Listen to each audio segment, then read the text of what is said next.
Well, Florida State fans, you finally know who you're playing in 2024. The ACC schedule just released here in the last few hours. We will chop it up here at the Voice of College Football. Florida State Seminoles live with all of you each and every Wednesday, 6 o'clock Eastern Time. Edition number 249. We got Georgitis, the Renegade Report. We will drop the link in the chat. We will get you all directed in that way here on YouTube. Again, the Renegade Report. George, what's going on tonight? Man, we finally got this schedule release. The ACC has been milking this thing for a couple weeks, like giving us a game here, giving us a game there. But we finally get a look at this thing. We got 3 bye weeks, so that'll be interesting to talk about. Recruiting winding down. We've about got a full portal class February 7th. You've got the National Signing Day, as it were, the old National Signing Day. We're going to call it the late signing day. We're going to call it December signing day, and we'll just call February late signing day going forward because it really is an afterthought. We're looking at maybe one guy. And then also you've got that February 16th date looming when both of these cases, the ACC suit against Florida State and Florida State suit against the ACC, have to have their first responses, their first day in court. So we see which way that thing's going to go. So plenty to talk about, man. Yeah, let's talk schedules because, man, when it comes to all that legal business, I've had about 4 of those discussions today. Iowa State are having their gambling NCAA investigation and things coming out there, and Jaden Rashada in Florida and whomever else might be involved. And I've had those discussions here. So I want to talk a little more football, at least to start. We'll get to the NCAA stuff as well. But as you mentioned, maybe this is the one way in which the ACC is trying to be a better marketer, because we know they've been such a poor marketer of their teams and their sport in so many different ways, but they are milking the schedule release. Oh, we're going to show you the week 1 schedule, and then they've got another release. They had 3 different stages of this release, 3 or 4, and finally now I think we've got the entire deal. So we'll pull up the Florida State schedule for 2024. Anything, George, in particular that stands out to you? Initially, I'm not sure. I think I've seen people say that the school wanted it this way and they're happy with how the ACC did it. Overall, you're happy, but it's a little bit of a surprise that you don't get a bye week right there for Labor Day. You'd think you'd be off for Labor Day, having 3 byes like that to work with.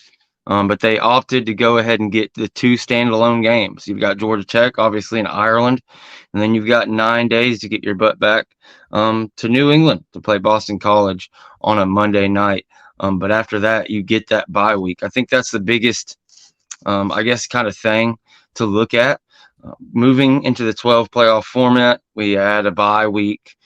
So you had 2 bye weeks to start with, and then anytime you play that week 0 game, obviously you have a game in the bag. So it adds a third. So the way this thing works out, you play 2 games, and then you get a bye week, and you go play Memphis. Then you have 4 games, I believe, until your next bye. Then you go on the road for another, one of those earlier release games against Duke. You play Duke on a Friday night. Those are always interesting, having to go play some of these lesser teams that are kind of hungry. You got Manny Diaz coming home to Doak Campbell Stadium, I believe. That'll be interesting. But again, then you go ahead and play Miami, North Carolina, Notre Dame, and then you have another bye week.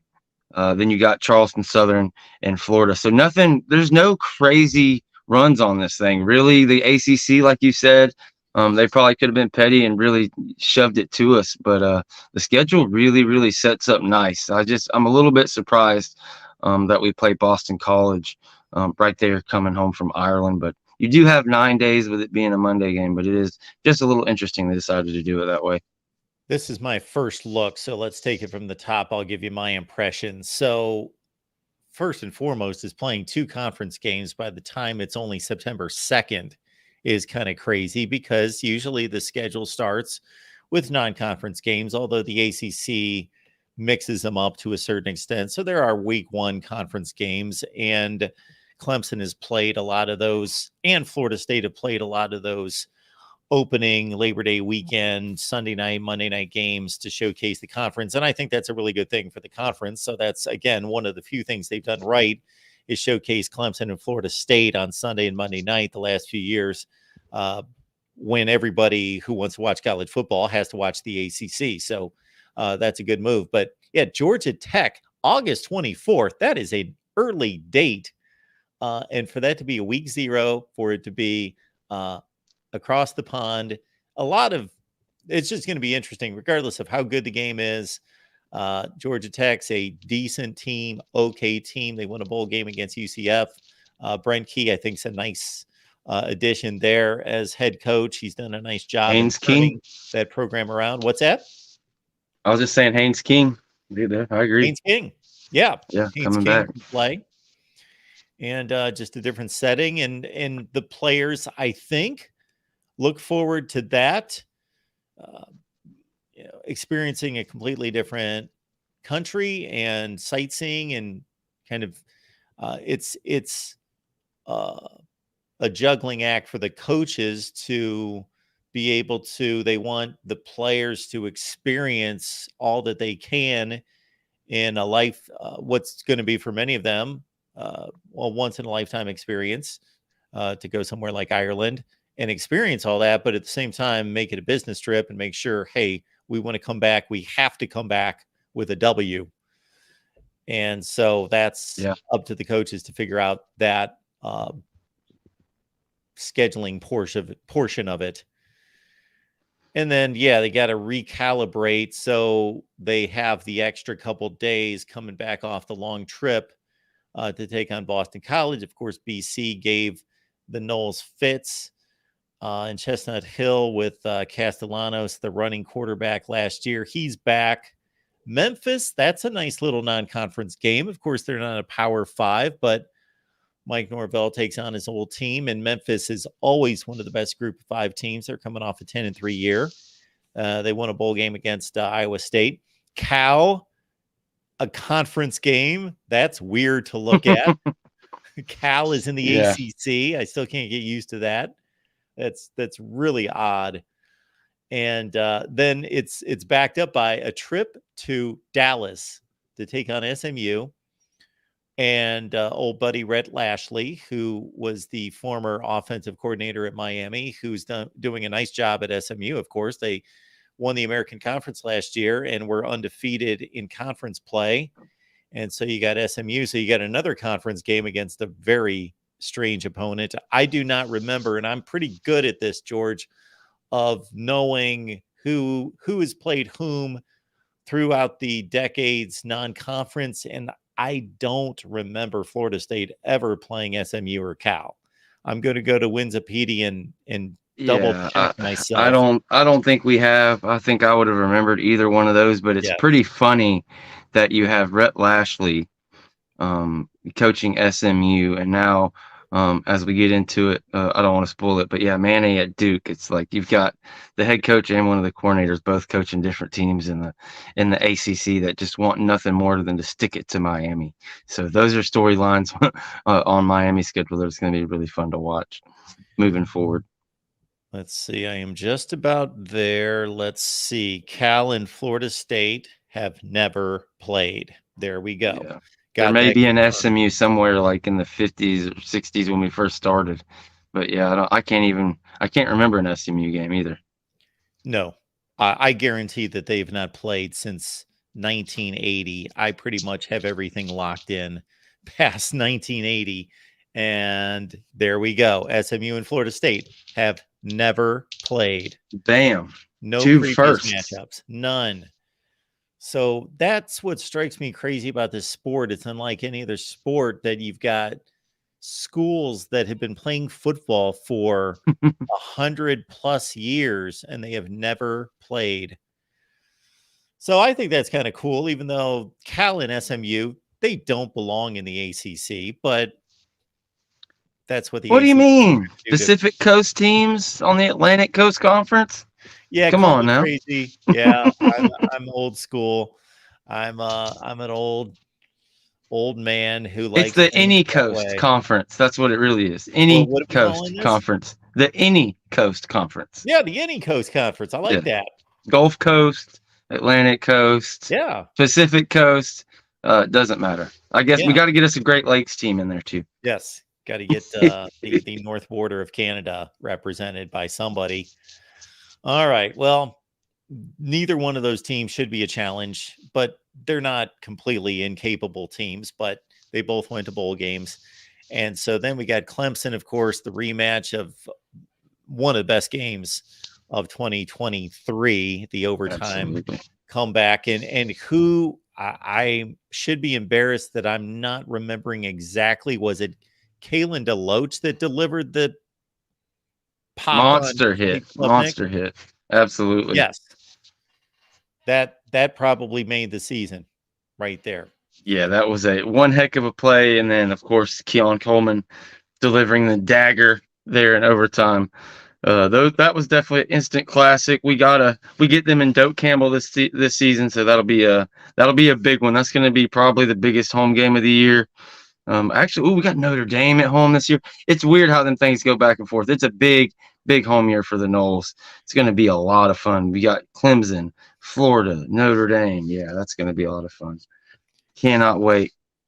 Well, am I reading this wrong? Maybe I'm. Don't believe me on the home games. Yeah, But I we think you definitely might. have Clemson in Florida. Yeah, I think you might have some of the home road flip flop there. James, what's going on tonight? What's going on, Big man? How you game. guys doing?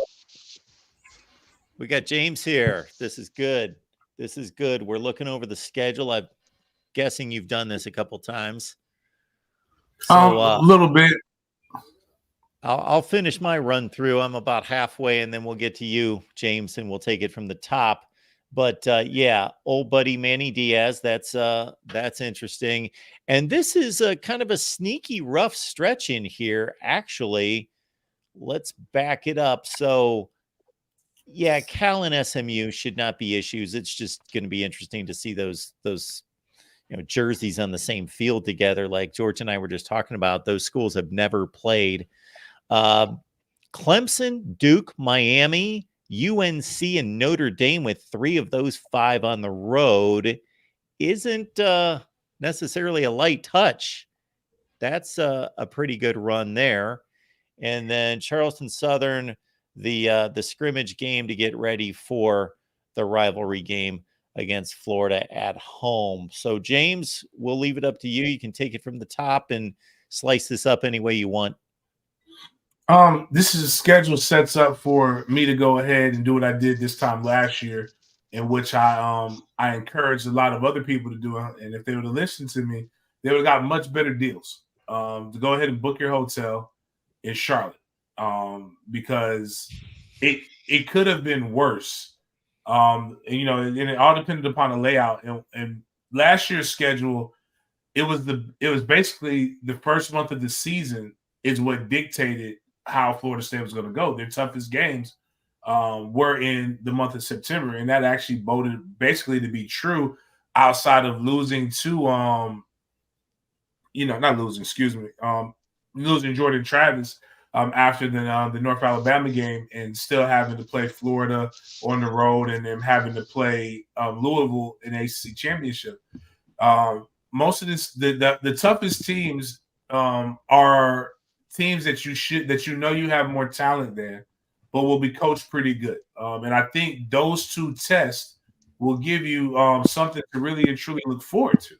And that would be Memphis and Southern Methodist or SMU. And I think SMU is going to have a much different type of offense, but still playing to our strength.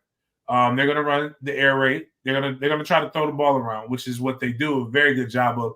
They've got a lot of talent from the University of Miami and a few other schools, but that's their strength right now is they're going strength for strength. You got to remember, before the Georgia game, you're talking about a Florida State defense that gave up 4 passing touchdowns on the season. So that's something that I think at that point we'll have a lot of things gelled and rocking and rolling, or that's what you would hope. Then you got, obviously you have the Clemson game, but that's at home. But that's and that's a good, like I said, that's going to be all to me. Clemson will always be Clemson until we consistently prove that they're not. Clemson did a really good job of dominating the conference during our downtime. But I like that game. But I believe how we play against SMU, if we dominate them in the way I think we should, I would feel very, very comfortable moving into the next stretch of the season. October is, I'll even go right there. So the 28th to the 2nd is the season. Again, the other part of this, and forgive me, anybody who listens to your channel, Mark, about SMU that's big on SMU football. I apologize for being ignorant to SMU football. I'm not 1,000% sure about them. I do know I like their head coach. He was the offensive coordinator at the University of Miami. The last time the game was kind of a little bit like was undecided. We had no idea what we were getting into. And Rhett Lashley, I like him as a coach, as an OC, but I still don't believe. I believe they'll scheme it up on offense to be able to get some things on our defense. I'm just not 1,000% sure they'll have enough to stop our offense. Obviously, I learn more as we get closer to the season, but that's just me on the surface of the schedule. Clemson, the guy that I feared the most, and it felt like he played forever, is no longer there. The running back, so he's out of there. So I'm grateful for that. Duke, I'm not even sure about Duke.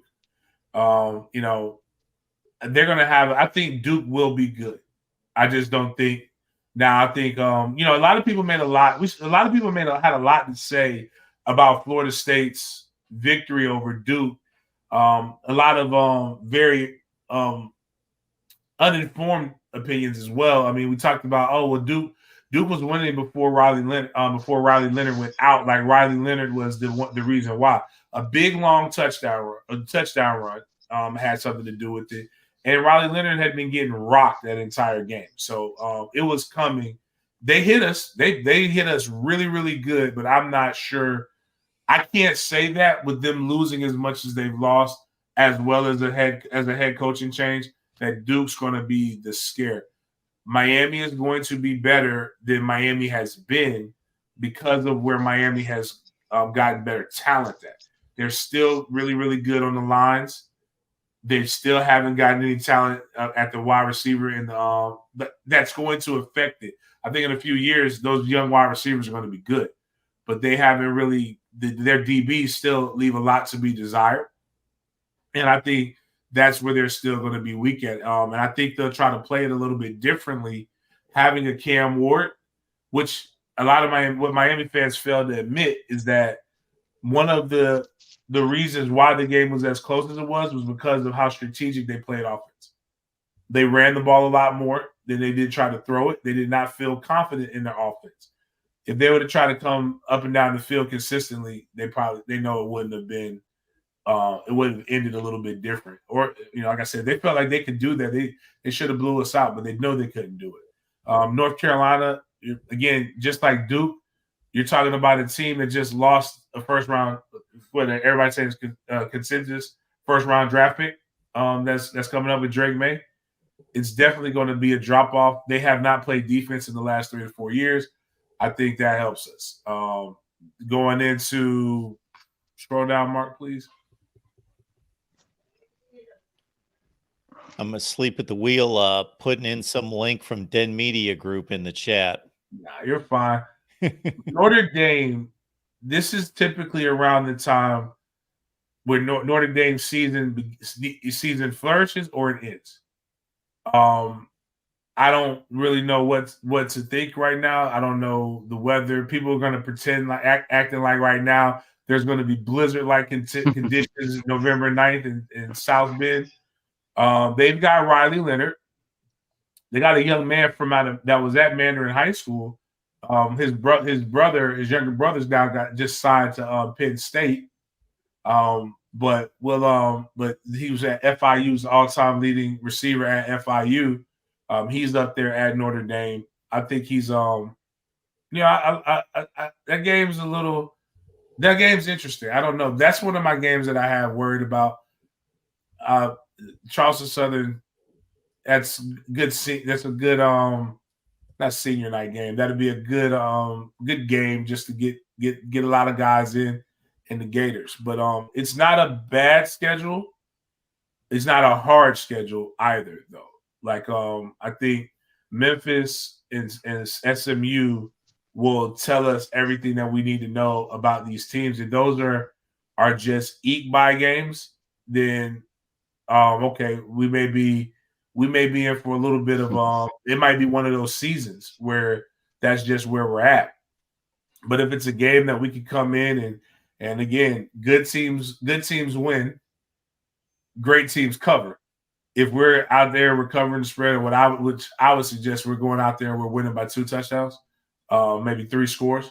I think that would tell us that we got a really good ball club, and Clemson and Notre Dame should be really weary of us. But this team reminds me a lot of 2022, where I got to go see that first spring ball practice so I can know how all these pieces are flowing together. Like 22, but just a whole nother level of talent. But it's definitely a lot of unknowns, a lot of guys with no experience. Everybody's talking about, well, Trey Benson didn't have any experience. Johnny Wilson doesn't have any stats. All he's done is block. So I definitely agree with James. A lot of striking similarities, but with a lot higher blue chip ratio as well. And when it comes to Riley Leonard, those Duke people act like the rapture came, and that's the reason he wasn't on the football field anymore. It's like, no, he was getting destroyed by that top, front seven. So I love that. Well, I will be one that will, I'll play it somewhere in the middle because I was here, of course, and I tried to, I give my take. So I'm not a Florida State fan, and I'm not a Florida State hater. So Riley Leonard got knocked out of the game. And it was, I don't remember what the time was in the third quarter, but it was about midway through the third quarter. What's that? Midway through the third, yeah. Yeah, midway through the third quarter. Duke's got the ball at about the 7 or 8 yard line, something like that, 10-yard line, something in that range. And he gets knocked out either on second or third down. Second. He gets knocked out on second down. They bring in the other guy. Isn't Duke, are they leading and can go up 2 scores, or they're just barely down and a touchdown would have given them? No, they were up.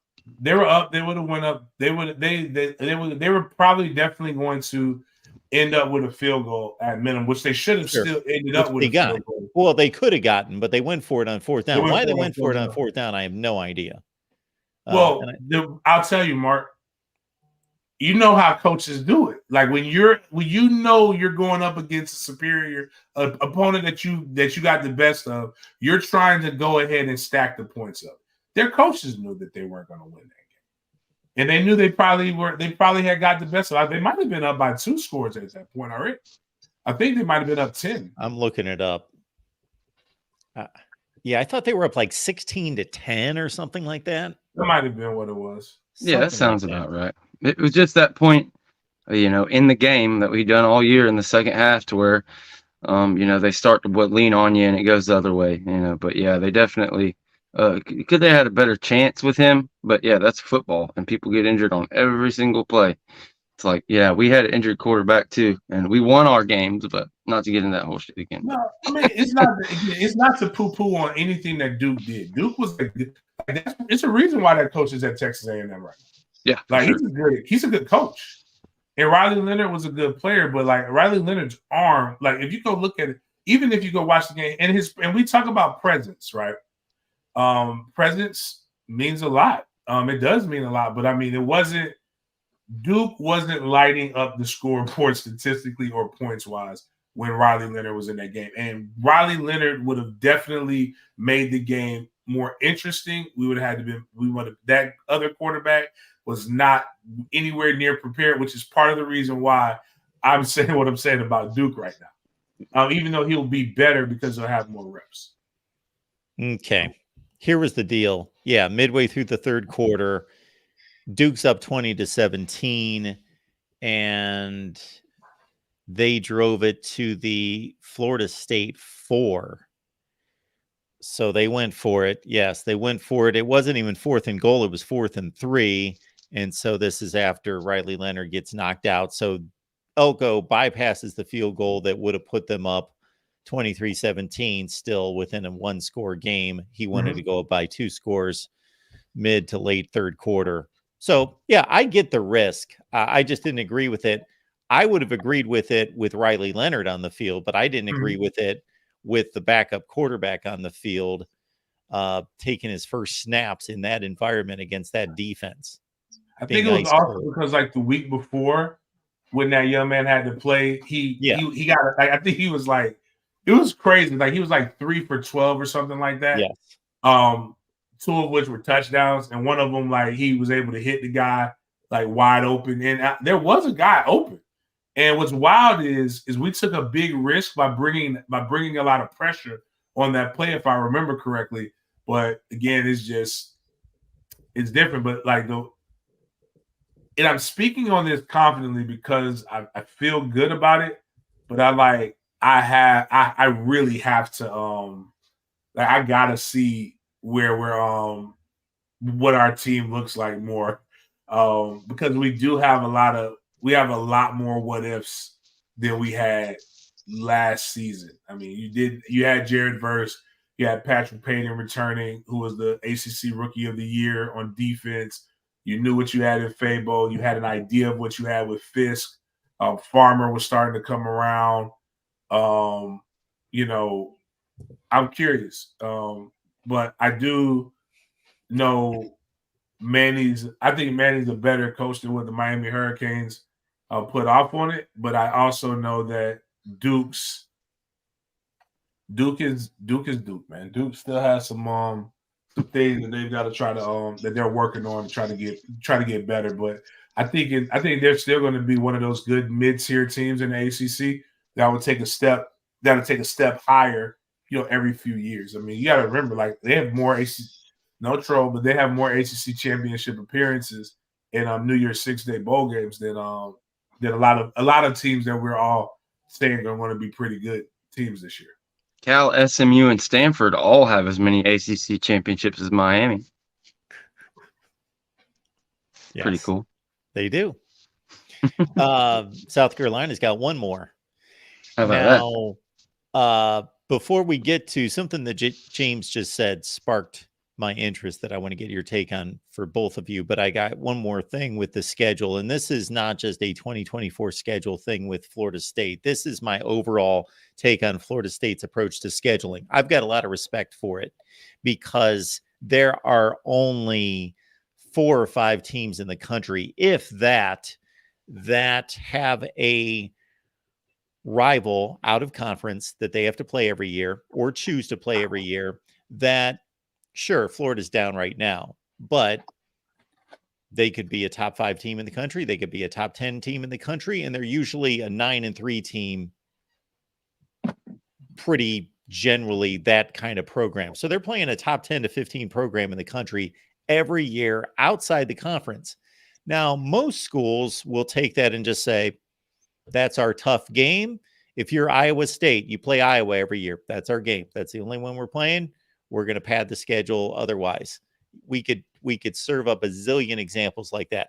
Kentucky does the same you thing. took the words right out of my mouth. Kentucky, they play Louisville. They refuse to play anybody else. Will not play. Now, Louisville will go schedule other teams. They schedule Notre Dame, of course. That's part of the ACC deal. But they'll go play some other teams in addition to Kentucky. But Kentucky doesn't play anybody up. They refuse to play anybody else.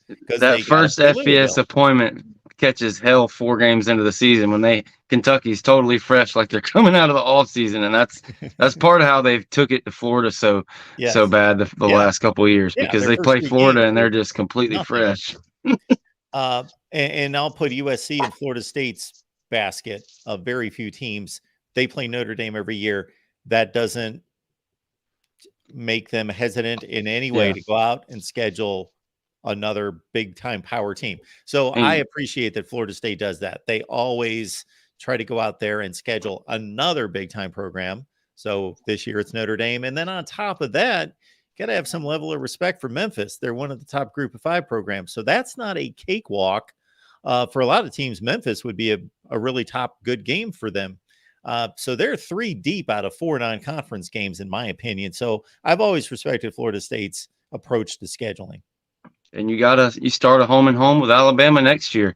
It was kind of like when you looked at it this season, it's like, oh, well, I'm glad we didn't schedule one of those big out of conference, but it's like you got Notre Dame that's built in, like you said, you already play Florida. So you're still, play with Memphis 3 deep. But yeah, next year, that home and home with Alabama, that is going to be a lot of fun. Obviously, Saban retiring changes that a little bit, brings them down to a little bit of earth a little bit. It'd be nice to get a couple wins over Bama. But yeah, that's how Florida State came up, and James can tell you all about that. That was Bobby's mentality, any place, anytime, anywhere, all that stuff. So yeah, I love it, man. And this one really is spread out. We get the Notre Dames, we get the game spread out. So I really appreciate it. 3 buys it's gonna be weird seeing how that works out for the health of the team, and getting rhythm, because a lot of times you see that team like really get its identity around the midpoint of the year and take off. So it's like you got 2 games, then 4 games, and 3 games, and then 2 more games at the end of the year. Really interesting to see how it plays out in the end of the day. I actually kind of like it too. So I mean, 2 games, Georgia Tech, Boston College, not necessarily Ducks, really, really like valid opponents. You get a bye week before you go play Memphis, who's a really good, solid team. Then you play Cal at home. Then you go to Dallas to play SMU, Clemson. You should be like, that's a solid stretch between SMU and Clemson, 2 different types of ball clubs.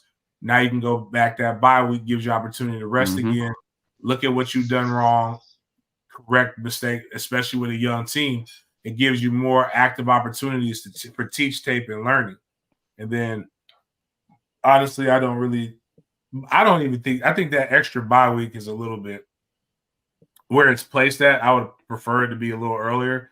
And this is arrogance, but the reason why I feel arrogant is because, Mark, have you seen Florida's November? Oh yeah, absolutely, I have. Like, if Florida, if that game would be at home, so I have a press pass. I have a sideline pass. I will go shake Billy Napier. I will hug Billy Napier if he is still standing at the end of that November. Because number one, they're just right now, and these teams will probably more than likely be that place when they play them. You have number 1 in Georgia. You have number 2 in Texas. You have they have Ole Miss right before they play us. And Lane Kiffin really wants that job. And Lane Kiffin's not going to take it easy. Like, if Lane Kiffin can get him fired, he'll do it. Like, he would do it with a smile on his face. He would try to run up the score. And I'm trying to think who they played before Ole Miss. I don't have the schedule. LSU. Sandwiched in there. Is it at LSU or is it at least at Florida? They're at home. Okay, but yeah, that's the 5-game closing run. Georgia, Texas, LSU, Ole Miss, Florida State. Everybody's in the top 20 on that on that run right there. Like, that's not fair. Like, that's like really like. And those aren't biased top 20. Those are top 20 teams. Yeah. That is tougher than that schedule is tougher than anybody. Even if they're able to, so that's 5. So you play 12. So even in the first 7, if they're able to, let's say they beat Miami. I'm trying to think who else they have early. Like, they got Kentucky early rivalry. They got Tennessee. Yeah. They've got Texas A&M. So luckily they've got they don't play Bama though, right? They don't. No Bama. UCF, Mississippi State. Like, those are the worst teams that they play. The first half isn't bad. Hey, look at their first half. Pretty easy schedule, and then you scroll down. You're not a bowl. I guess it's easy. You're playing bowl. You're playing 4 bowl eligible teams. 4 bowl teams and 1 FCS. So right there, it's only one school that you just can feel like, man, you know what? I know we got Stanford. Like, outside of that, man, that's tough, man. Yeah, and Florida's been depleted by the portal. They have had more. They've had just as many people enter the portal as Alabama and these other schools that actually lost their coaches. So it's a tough thing, and they haven't necessarily brought in a pretty good linebacker from South Carolina, but that South Carolina didn't fight to keep him either. Right. So like it's some things, man, that just are very interesting. Yeah, I was pretty surprised they didn't attack the portal a little bit more aggressively, or maybe they did and they just struck out. But there was a lot of talk around that not happening last year, and then you really thought they were going to get after it hard this year, but nope. Seemed like a one-way ticket out of town kind of deal, which they had Manny Nunnery come back, which was good. And they were lucky to add, kind of get some of the guys back from that 24 recruiting class. But when the Bama situation happened, but that ain't going to be much help for this year. That second half of that schedule is going to be a gauntlet. And if you go into it 500 already, like they got to really hope they can get to, 4-2 or something like that before they get to that gauntlet if they want any chance of going bowling. But yeah, I just don't see any way. That's the biggest lame duck situation I've ever seen. Like, what's the win mark to get Napier another year? Is it 6 wins? Because I mean, look at that schedule. 6 wins would be like impressive as hell. So I want to say he needs 8 or 9 wins to keep it going. But with that schedule, that's not happening. Like So do you fire him now? Like, what's the deal? He's not getting 8 or 9, guys. I think if he gets 5, they'll give him another year. I think if it's 5 and they feel good about his recruiting class coming in, it's gonna be hard. It's gonna be hard to recruit everything. I mean, just when you're going through that baptism, oof.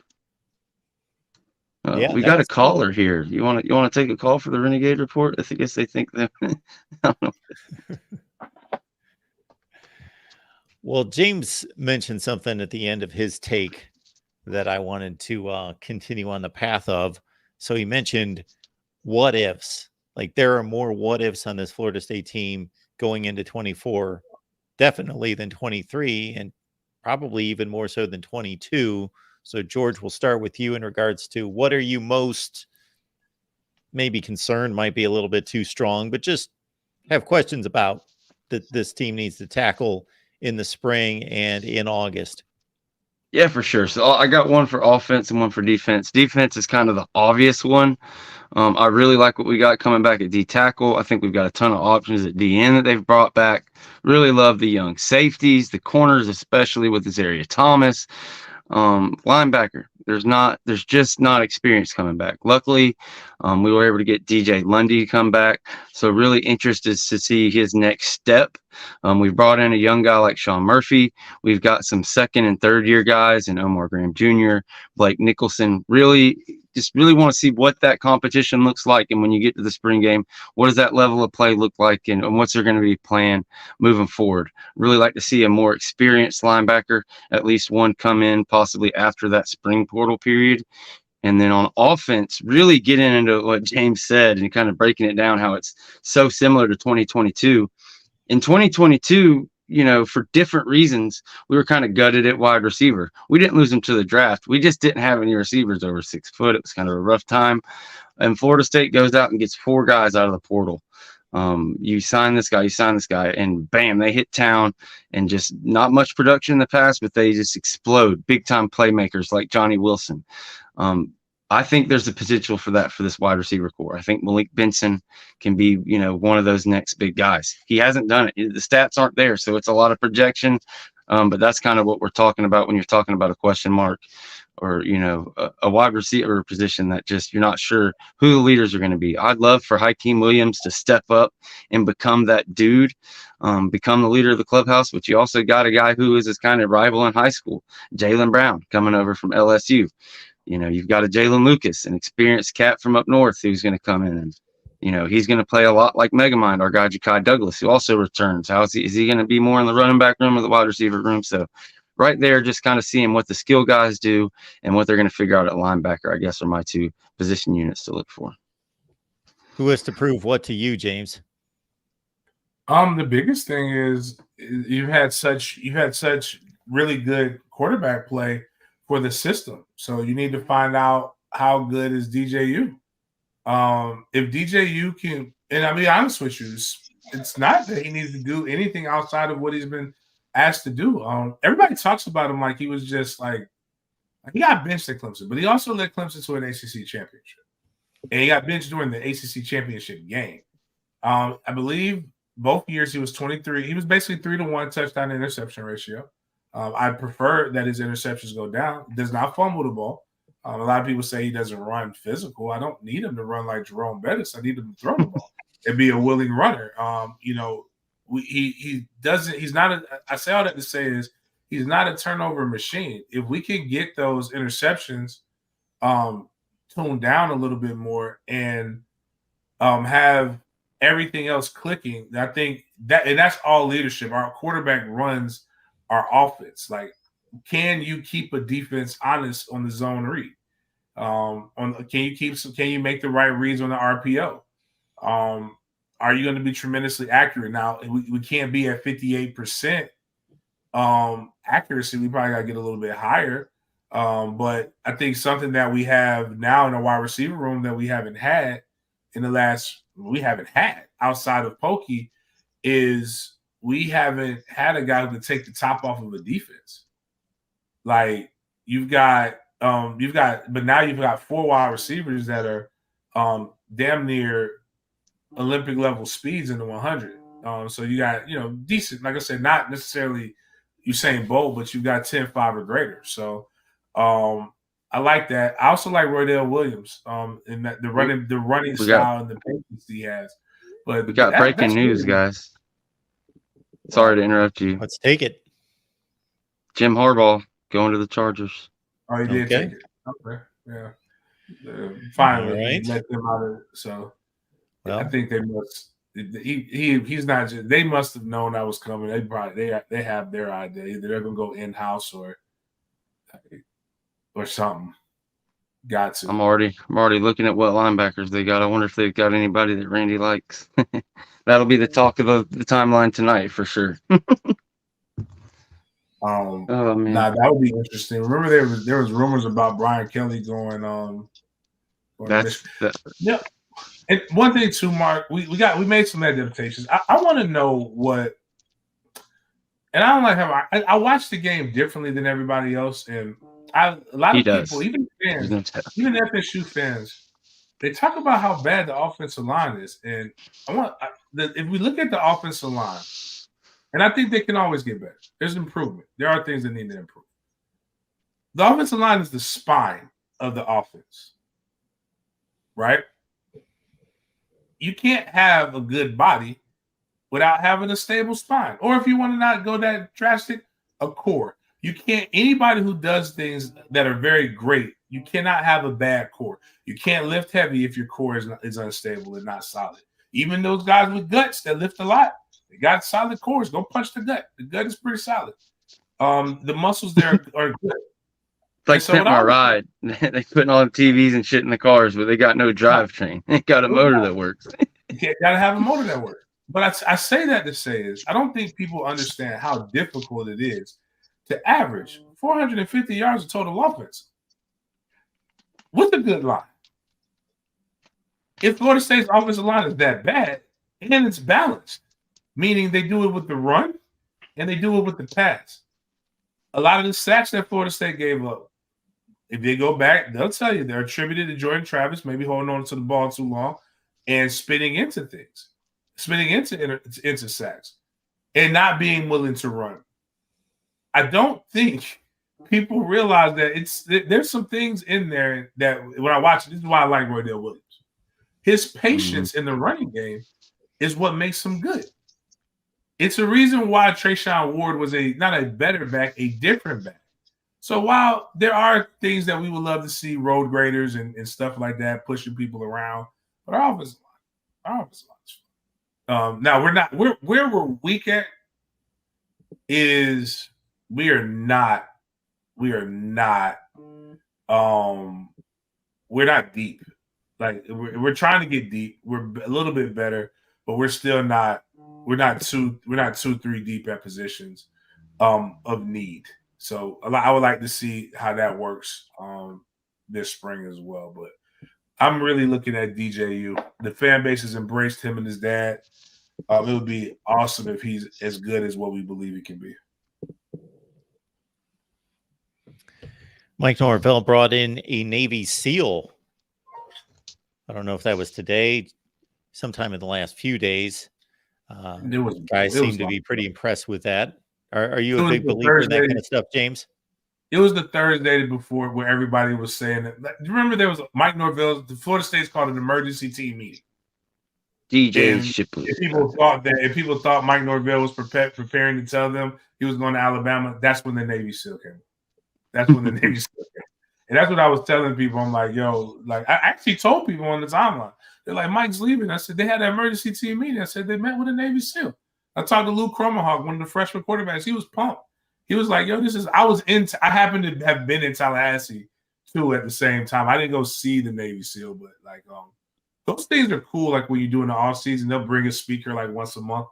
Like sometimes the motivational speaker, sometimes it's an educational thing. I remember the drunk driving guy.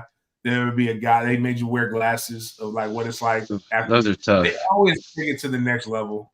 Always take it to the next level. Like here's what it looks like with one drink. And it's like all of a sudden you can't see anything. So you know, it is what it is. Like yeah, I just think what those guys put themselves through and what they're asked to do, and it's just. I think him and Storms go back. I think Storms is the guy that got him up there, and that's kind of, the SEALs and the BUDS training and the different SEER training that different military branches do. That's kind of the idea of what tour duty is. That it's break you down mentally to build you back up, and like if you can get through that with your boys, then you become much closer and prepared. So really cool. I'm sure that was great for them.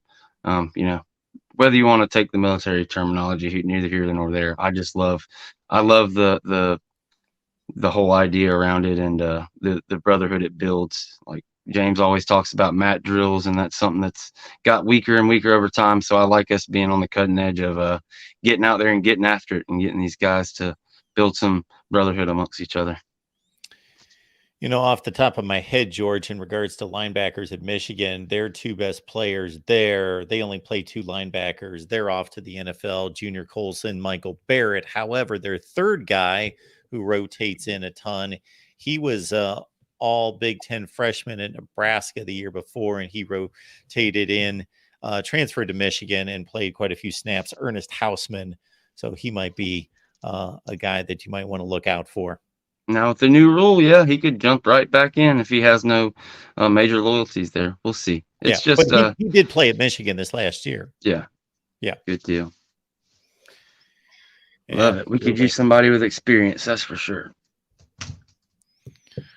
Awesome stuff. And then there's also wanted to get your takes on this Alabama transfer, Shawn Murphy. He was a 12th rated linebacker coming out of high school. Third rated player out of Virginia, top 150 player at that point, and the portal had him ranked pretty high despite not being on the field much. I think he's the most go ahead, James. No, you go ahead. I was just gonna say I think he's the most talented guy that we've brought in since a Kalen DeLoach, but the production's not there. We haven't seen it yet. We're gonna have to see what happens when he comes in here and deals with Brandon Shannon. He's a little bit taller than guys. He's like close to 6'3", I think. He's 6'2" guy. So I'm really excited to get him in here and get the clay. It's kind of like what people have been calling for. It's like we get like Randy, he's gonna get his guys in here. We're gonna develop linebackers. They're gonna play at a high level. But what would happen if you got the 5-star and did the same thing that you did with the 3-star? Let's see what happens if you did that. So that's kind of the thinking there. That's what's got me excited. And people want to talk about production. He's like a redshirt sophomore, whatever. He was at Alabama, like linebacker. I have no issues with that. If he can come in here, and even if it's not this year that he's a stud, maybe it's 2025, he's got a chance to be an all-conference player. We'll see. I just like the fact that you get somebody with a ceiling like that to come in here and compete and just raise the athleticism of the group overall, and we'll see how it turns out. I couldn't be happier getting him in there. I would have liked to have seen a guy like with a lot of that much leaving on the defense. I mean, when you think about it, that's why I was laughing about why I'm not mad about the Georgia game. I mean, forget the offense, not having Keon Coleman, Johnny Wilson, Jaheim Bell, like three NFL, Trey Benson, 4 guys that we can all say all right, we're gonna go leave at we're gonna go leave. We're gonna go. Those 4 guys are gonna get drafted by somebody. And you go on defense, and you got most of your D tackles are like this, but the most of your D line, you're on your 3rd string D tackles. Most of your D line, I mean, your two DBs that started for most of the season are all gone. But I look at I go back to 2022 when I think about funny stat, Mark. Johnny Wilson had more catches and yards in the Louisville game than he had in his entire career at Arizona State in one game. And he had been there for 3 years. Trey Benson, James Coleman said, can we actually, because the year before that we had got the Mackenzie Milton. And I was like, can we try to bring in players that have 2 good knees? Like, are we like really just trying to find these injured guys? I think, again, like I said, a lot of people look at this as fans, and it's a great. I agree. I really wish I was ruined by playing this game, but I tell people sometimes it's supposed to be entertainment, and I don't really know if they understand what entertainment is. It takes things too seriously, but it's about fits. And I think what Norvell and them are looking for is, does this guy fit what we want to do? And if they fit, then that's a lot of times where you find the flourishing come. And I know what Alabama's beat writers and a lot of people talked about, like, hey, we didn't want this guy to leave, which says a lot that they didn't want that guy to leave. But a lot of times you also look at it from this perspective, like, what would we be mad if Blake Nicholson is the starter at Florida State? Now, he played a little bit, but he was clearly a backup as a true freshman. Like, you recruit guys to come in and play. Does he improve our roster, or does he not? Would I rather have him, or would I rather have some of those other guys that are 3 stars that I'm not necessarily sure about? I would much rather have this young man. So I'm interested to see what he does. Also, I mean, we knew about Jared Verse, but Jermaine Johnson had very little film. Jermaine Johnson also had he had 2 sacks against Miami in that game. Like he had a crazy year. And I think when it comes down to it, a lot of the stuff that people want to critique as FSU fans or want to troll as non-FSU fans, I'll say this: if anybody, Mike Norvell has a track record of bringing guys in from the portal and actually hitting, which is why that's one of the knocks that people try to use on him in recruiting. Oh, they're just going to bring in even though they're literally doing the exact same thing, which is funny having kids in all of this. I was talking to one of my guys who's a 5-star wide receiver that a rival somehow believe like they're going to get. And he says it's funny to hear them say that Mike Norvell is going to bring in a portal guy to play over me when they have more portal guys than Mike Norvell has ever brought in. He's like, either it's just one guy's hitting on his portal guys and the other guy isn't. He's like, that just means you're a bad evaluator of talent. This is what a 17-year-old said.